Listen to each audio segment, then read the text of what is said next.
नमस्कार, आप देख रहे हैं समाधान कब तक। पूरी दुनिया में पर्यटन स्थल और धार्मिक स्थल ऐसे हैं जहां से आम लोगों की जिंदगी जुड़ी होती है। ना चाहते हुए भी आप ऐसे स्थान में जाना पसंद करते हैं जहां आपको सुकून और शांति मिलती है।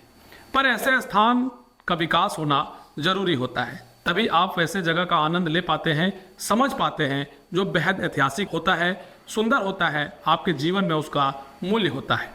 ऐसे में झारखंड में भी कई ऐसे स्थान हैं, प्रमुख स्थान हैं जो पर्यटन स्थल के तौर पर जाने जाते हैं।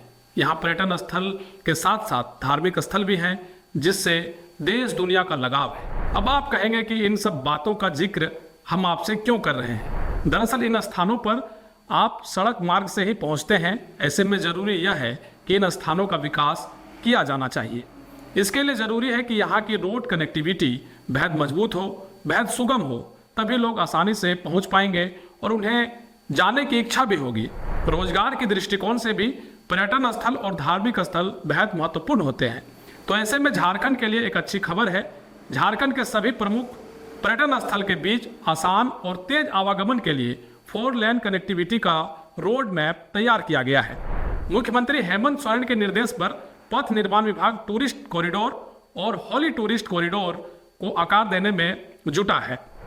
टूरिस्ट कॉरिडोर की परिकल्पना को 8 हिस्सों में पूरा किया जाएगा। इनमें 2 हिस्से का अलाइनमेंट तय कर स्वीकृति दे दी गई है, जबकि हॉली टूरिस्ट कॉरिडोर को 4 भागों में बनने पर सहमति बन गई है। टूरिस्ट और हॉली टूरिस्ट कॉरिडोर का परियोजना की कुल लंबाई 506 किलोमीटर है। इनमें टूरिस्ट कॉरिडोर की लंबाई 342 किलोमीटर और हॉली टूरिस्ट कॉरिडोर की लंबाई 164 किलोमीटर की होगी। इन दोनों परियोजनाओं पर कुल लागत यानी खर्च 4,647 करोड़ रुपए आएंगे। इनमें टूरिस्ट कॉरिडोर पर जहां 370 करोड़ रुपए की लागत आएगी, वहीं हॉली टूरिस्ट कॉरिडोर पर 1,277 करोड़ लागत आने का आकलन किया गया है। सिल्ली रंगामाटी के बीच मिलन चौक से तमाड़ 24 किलोमीटर पर 250 करोड़ रुपए खर्च किए जाएंगे। वहीं सिसई से घाघरा 28.3 किलोमीटर पर 300 करोड़ रुपए खर्च किए जाएंगे। गारू से हैरहंज वाया लातेहार 38 किलोमीटर पर कुल 400 करोड़ रुपए खर्च किए जाएंगे। वहीं सगलीम से जोरी 78 किलोमीटर पर खर्च 900 करोड़ रुपए किए जाएंगे। पेटरवार गोला कसमार वाया बहादुरपुर 20 किलोमीटर पर खर्च 300 करोड़ रुपए किए जाएंगे। वहीं बालूमाथ से डाल्टनगंज पांकी 93 किलोमीटर पर खर्च तकरीबन 600 करोड़ रुपए किए जाएंगे। बालूमाथ से मैकलुस्कीगंज होते चामा मोड़ 42 किलोमीटर पर तकरीबन 420 करोड़ रुपए खर्च किए जाएंगे। तो वहीं हजारीबाग से टंडवा 19 किलोमीटर पर खर्च तकरीबन 200 करोड़ होंगे, यानी 342 किलोमीटर पर कुल खर्च 3,370 करोड़ रुपए होने के अनुमान है। इसमें हॉली टूरिस्ट कॉरिडोर रांची से देवघर तक बनाया जाएगा।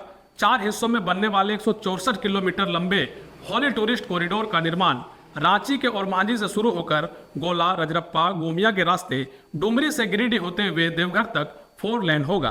भिरखीबाद से देवघर के बीच 32 किलोमीटर 4 लेन कॉरिडोर का डीपीआर बनाने के बाद तकनीकी स्वीकृति दे दी गई है। डुमरी से गिरिडीह से भिरखीबाद के बीच सड़क NH 114A का हिस्सा है। शेष 2 हिस्सा रजरप्पा, ललपनिया, गोमिया 30 किलोमीटर का है, जिसमें लागत तकरीबन 545 करोड़ रुपए है और गोमिया से पैंक होते हुए डुमरी तक 29 किलोमीटर का होगा। रजरप्पा, गोमिया और गोमिया से पैंक वाले हिस्से पर 389 करोड़ रुपए की लागत आएगी।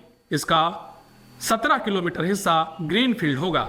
वहीं 8 हिस्सों में बनने वाले 342 किलोमीटर लंबे टूरिस्ट कॉरिडोर का निर्माण सिल्ली रंगामाटी रोड पर मिलन चौक से शुरू होकर सरजामडीह, तमार, खूंटी, गोविंदपुर होते हुए सिसई, घाघरा, नेत्रहाट, गारू होते सरजू, लातेहार, हैरहंज, बालूमाथ से मैकलुस्कीगंज से चामा मोड़ तक बनाया जाएगा। इसके कुल 8 में से 2 हिस्से सिसई, घाघरा और बालूमाथ चामा मोड़ भाया मैकलुस्कीगंज का अलाइनमेंट तय कर दिया गया है। अन्य हिस्सों में इस प्रक्रिया को पूरा करने के लिए पथ निर्माण विभाग की ओर से स्थलीय निरीक्षण कार्य लगभग पूरा कर लिया जाएगा। अन्य हिस्सों में इस प्रक्रिया को पूरा करने के लिए पथ निर्माण विभाग की ओर से स्थलीय निरीक्षण कार्य लगभग पूरा कर लिया जाएगा। इधर इस संदर्भ में पथ निर्माण विभाग के प्रधान सचिव सुनील कुमार ने कहा है कि राज्य के सभी प्रमुख पर्यटन स्थलों और धार्मिक स्थलों तक श्रद्धालुओं की पहुंच सुलभ करने के लिए 4 लेन कॉरिडोर बनाया जा रहा है। कुछ भाग का अलाइनमेंट तय कर दिया गया है, कुछ को तकनीकी स्वीकृति दे दी गई है, अन्य हिस्सों के अलाइनमेंट का काम जारी है। चरणबद्ध रूप से कॉरिडोर को आकार दिया जाएगा। यानी कुल मिलाकर झारखंड के लिए अच्छी खबर है। झारखंड में इस तरह के टूरिस्ट कॉरिडोर बनने से झारखंड और अन्य प्रदेशों से आने वाले श्रद्धालुओं यात्रियों के लिए एक सुखद यात्रा होगी और वो झारखंड के प्रमुख पर्यटन स्थलों, धार्मिक स्थलों तक बड़े ही आसानी से पहुंच पाएंगे।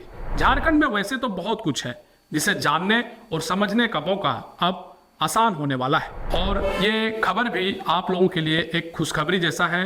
और आप भी समझिए कि जिस तरीके से अब हमारे प्रमुख पर्यटन स्थल, धार्मिक स्थलों का डेवलपमेंट होगा, जाहिर सी बात है रोड की कनेक्टिविटी मजबूत होगी, कॉरिडोर बनेंगे तो इससे आवागमन तो सुगम होगा ही, रोजगार के भी नए रास्ते खुलेंगे, स्वरोजगार के रास्ते खुलेंगे।